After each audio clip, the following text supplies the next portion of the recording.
What did you take from that film session coming in through today's game?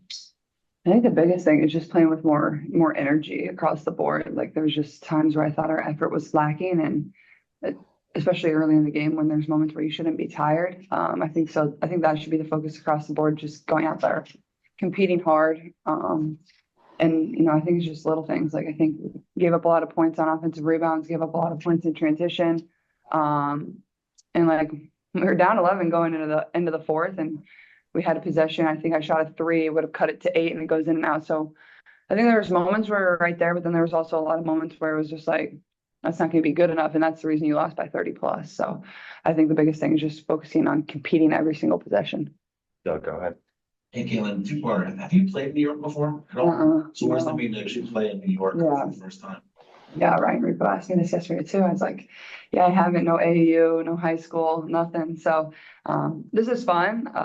This arena is amazing. So I think just it'll be fun for me to go around to all the new, WNBA arenas and kind of check them off the box. And this is certainly one that's definitely up there. And I know the crowd will be incredible tonight. So just enjoy it more than anything. But yeah, my first time in New York.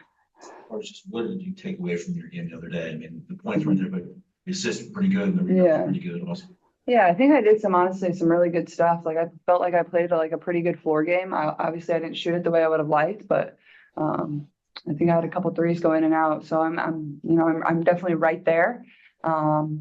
Rebounded the ball well. I thought I could have even rebounded a little bit better, and some assists right there. I don't think we finished great around the rim collectively. So like I said, like it feels like there's just little things that we can fix that are going to go a long way. So I still felt like I played a pretty good overall game. I think I turned the ball over 3 times in the first quarter, and then from there on out, I took good care of the ball. So that was a positive too. So, even though collectively we lost and, it wasn't my best shooting night, I still think there's still some positives you can take from it and things to build off of. And that's just what I've been trying to do.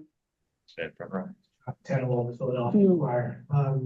Now that you are a couple of games in, so those are on the outside can only sort of watch so far, but how has it been adjusting to the professional level, not just the stage you've been on, big stage before, playing against the bigger players, playing against much older players, all that? What has it been? It's been fun, honestly. Like this is what you signed up for. This is the best of the best. Obviously I think we would have loved to have 2 better performances, but at the same time, I think it's a great learning opportunity for us. You have to remember these teams are 2 of the best teams in the league, 2 of the 3 best teams in the league. I don't think that's an excuse for how we played, but I think slowly, like we're a young group, there needs to be a little grace given to all of us. And I think the more we play together, our chemistry will build. But I think the physicality, I think the way teams are guarding me, like you go back and watch the film and like I'm stepped way away from the play and I'm still getting face guarded. So I think like understanding like that's still beneficial for my team. That's going to open stuff up for my team.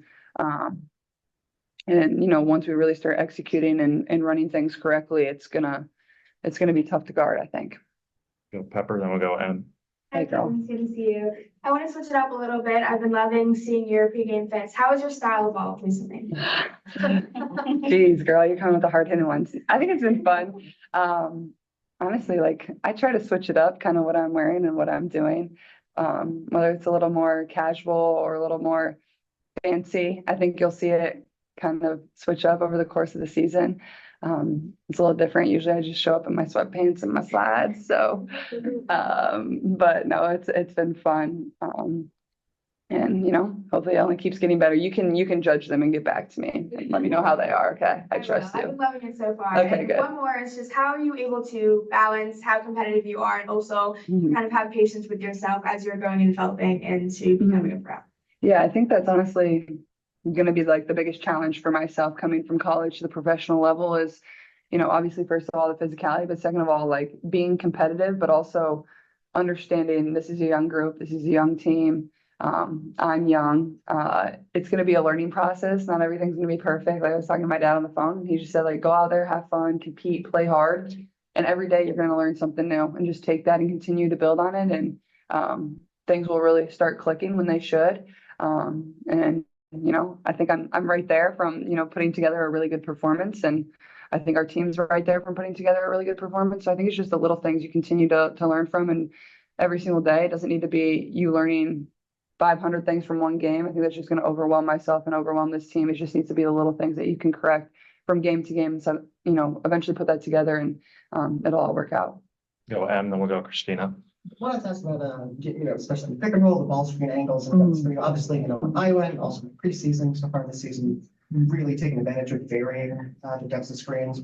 What does it do for you running a pick and roll of 23 feet versus 35 and having different levels of space, and what goes into the chemistry of what goes into trying to build that chemistry to vary it with your new teammates? I think there's a lot of different things. It depends on how the team's guarding it. I think I can use the screen a little faster. I think I'm waiting, which is making the defense their opportunity, like they're set and ready to guard the screen. I think the faster we can get into the screening action is going to be better for us. I think the higher we can set ball screens, that's, either it's going to put them, I have more ahead of steam to attack downhill a little bit more and a little more space to work with. I think our posts slipping out, if we know they're showing right away. I think there's just a lot of things that can be cleaned up, whether it's how fast we're using the screens, whether it's the reads we're making off the screens, whether it's the people elevating on the weak side that need to come up and be available because they're still helping into the paint on a Leah or Liz when they're rolling. So I think all of those, but ball screens are one of the hardest things to guard in basketball. So we want to keep continuing to get those set, whether th're trapping, whether they're playing drop. And I think the more I play with the posts and have the ball in my hands, it's going to be like a little better and you're going to be able to learn a little faster. But like I've said, like it's just going to take a little time. It's going to take practice and getting those reps. Like we've only had 10 practices together. So I think that's the biggest thing. But once we get it into the middle, into our bigs have it right in the middle of the paint, making a decision a little bit faster, I think is going to help too. Christina and then Alexa, then. Welcome to New York. So I'm going to follow up to Pepper's question. How important is the veteran leadership in guiding this young core in high pressure situations where, things may not be necessarily going their way? Yeah, I think it's been something that's been very important. I think Erica and Kelsey have both done a really good job of that. Obviously, Kelsey's been with this franchise and for a while, and Edub has been with Coach Christie. So they both know what it takes, what coaches' standards are and, what this league is about. So I think those are two things that have been vital for this team. They've always been somebody that's had a constant voice, whether it's in our locker rooms, whether it's in our huddles, and just trying to remain positive, but also help us learn at the same time. You can't hang your head too much. We all want to win. Like that goes without saying, but at the same time, there has to be some sort of positivity or you're really going to lose yourself. And I think that both of them have done a really good job. I think Temmie's done a great job with that, being vocal and helping lead this group. So I think for me, especially, they've just been there always right in my ear, whether it's coming out of timeouts, whether it's to start the game, they're always motivating and, picking me up or telling me things to look for, things that might work. So I've been very grateful for their leadership and I think they've done a tremendous job. And then finish with Alexa. Yeah, I know back in Indy, you talked about the zoo and maybe wanting to go to the zoo. I guess through your first week as a pro, have you done anything fun away from basketball? Watched any good shows, taken your mind off in a way that is enjoyable? Or, I'm about to move into my apartment, so I'm moving out of hotels. So that's fun. Yeah. I went to a few Pacers games. I went to a few Pacers games. Those were fun. Shout out the Pacers. Hopefully they beat the Knicks. Sorry if any of you are a Knicks fan. But yeah, other than that, not really. Alexa, finish up here. Hi, Caitlin. Kind of two different questions, but first, Coach was saying that Jesse's been kind of your go-to coach in terms of like going through film and stuff. What have you really taken from her, picked up from her? How's that kind of process going? And kind of building off of Ben's question, you did say you've had fun this week. It's not just been all, the competition and whatnot. So what's the most fun you've had on the court so far? Yeah, so Coach Jessie, I think, has done just a really good job of breaking things down for me. I think she's done a great job of showing me ways that I can improve, but also a lot of things that I've done well so far. And I think at times that can get a little lost, especially when you have two tough losses. It's, you always want to focus on the ways to get better. And but I think she's showed me a lot of ways that I've done some really good stuff on the court for us. And that's something to build off of, or just, little tweaks that I can make. So I think she's just been somebody that's been very positive and always in my ear, whether we're shooting before practice, whether we're watching film after practice, or we just watched film before I came in here. So, she's really helping me, and whether it's a quick 5 minutes or, whatever it is, that goes a long way. So I appreciate that. And so I'd say on the court wise, honestly, I feel like just the first two games overall, like you play your first WNBA game and then you get to play your first home game. I think those are both two pretty special moments. So, just tried to enjoy them. And I feel like it only gets better. Like now we get to come here for their home opener, and like the place is going to be, you know, sold out and incredible and loud. And I heard this crowd is one of the best in the league. So, you know, I'm excited, and I think as this year goes on, like I'm going to remember a lot of these games because it is my first year in the league.